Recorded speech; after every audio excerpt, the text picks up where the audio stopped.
Dernière partie pour la géométrie analytique, revoyons les différentes formules.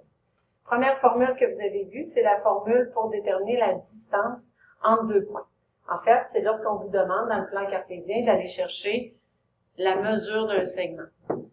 La formule qu'on utilise, c'est la relation de Pythagore appliquée au plan cartésien. Donc, la grosse formule avec la racine. Pour pouvoir l'appliquer, vous avez besoin des coordonnées de vos deux points. Par exemple, ici, si on a le point A qui est de coordonnées moins 5, 3 et le point B, 5, moins 2, si je vous demande d'aller déterminer la mesure du segment AB, ce que je vous demande, c'est d'appliquer la formule de distance entre A et B. Donc, ce qu'on fait, c'est qu'on va chercher delta X, donc on prend X2, donc qui est 5, moins la valeur du X1 qui est moins 5. Le tout, on va le mettre au carré.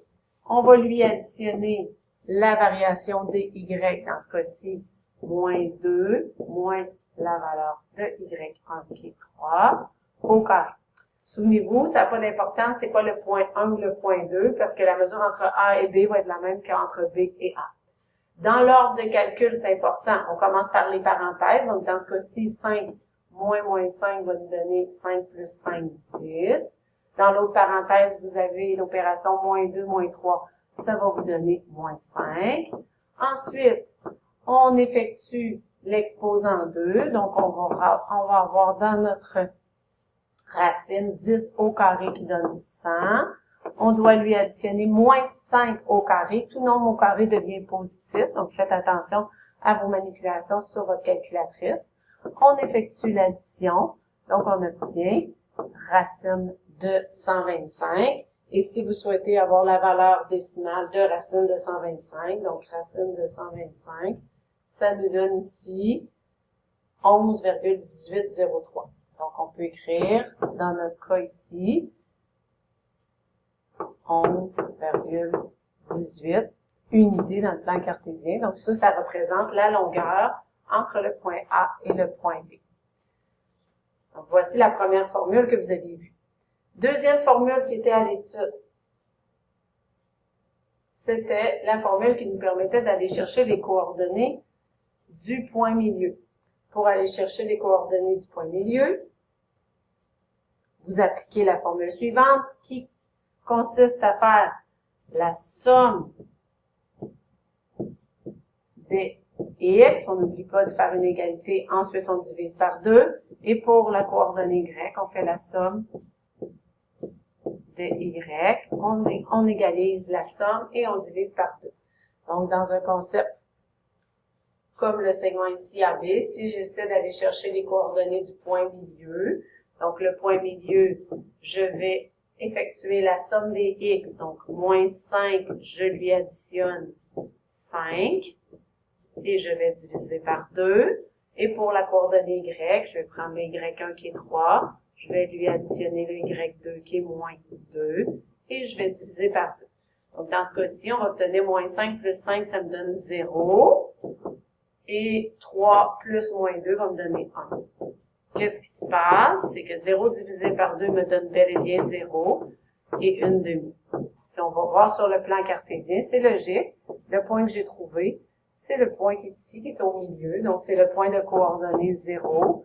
Et le y, c'est 0,25.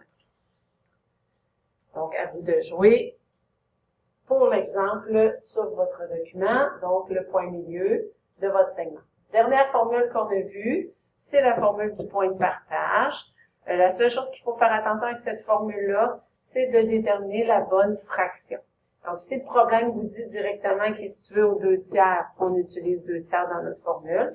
Par contre, s'il vous mentionne que le pointé partage le segment dans un rapport 1 pour 2, souvenez-vous, on fait un ajustement, c'est 1 sur 1 plus 2, donc on écrit qui est situé au 1/3. En fait, ce qu'il faut voir, c'est que il y a une partie avant pour 2 parties après le point. Donc, en tout, il y a 3 parties. Donc, si je suis situé ici, ben, je suis au 1/3 de mon segment. Donc, encore une fois, pour appliquer cette formule-là, on va voir dans notre exemple, pour appliquer la formule. Donc, par exemple, si je vais aller chercher le point qui est au 1/3 de mon segment AB, Donc, on peut supposer que le segment AB est séparé en 5 parties et je souhaite aller chercher le point qui est au 1/5. Donc, je prends le X de départ. Donc là, c'est important ici, ton point de départ. Donc, dans ce cas-ci, on va commencer à moins 5. Je lui additionne le 1/5 du delta X. Donc là, je dois prendre mon X2, qui est 5. Je lui soustrais le X1, qui est moins 5. Ça va me donner la coordonnée X. Je fais la même chose pour la coordonnée Y. Donc, le Y de départ, donc 3. Je lui additionne le 1/5 du delta Y, donc moins 2, moins 3. Encore une fois, on respecte la priorité des opérations. Donc, premier calcul, 5 moins moins 5, ça donne 10. On effectue la multiplication, donc 1/5 fois 10, ça nous donne 2. Ça va nous donner la coordonnée X. Donc, moins 5 plus 2 va nous donner directement moins 3. Pour la coordonnée Y, même chose. On respecte la priorité des opérations. On commence par moins 2, moins 3 qui nous donne moins 5. Ensuite, on multiplie par la fraction moins 5 fois 1/5, ça nous donne moins 1. On obtient donc ici 3 plus moins 1, ce qui nous permet d'avoir la coordonnée Y qui va être 2. Alors, on va voir dans le plan cartésien, est-ce que ça représente bien le point moins 3, 2? C'est le point qu'on recherche. Donc, à vous de jouer. Vous avez des exemples pour la distance entre deux points, le point milieu et le point de partage. Et après ça, on va faire une application.